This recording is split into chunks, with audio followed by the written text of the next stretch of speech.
দেখুন বন্ধুরা, শুক্তো বানাবো। রাঁধুনি ফোড়ন দিয়েছি, হিং দিচ্ছি। এবার সব মশলাগুলোকে, সবজিগুলোকে ভেজে নিয়েছি। বড়িও আছে এতে, হ্যাঁ, এতে আছে রাঙালু, বিনস দেখাচ্ছি, উচ্ছে, মূলো, পেঁপে, গাজর আর এই কাঁচকলা।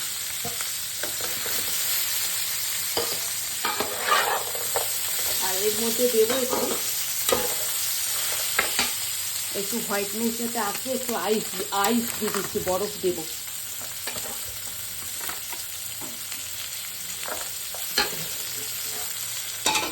আর এই মশলাটা পোস্ত বাটা, আদা বাটা, কাঁচা লঙ্কা বাটা আর সর্ষে বাটা দিয়েছি।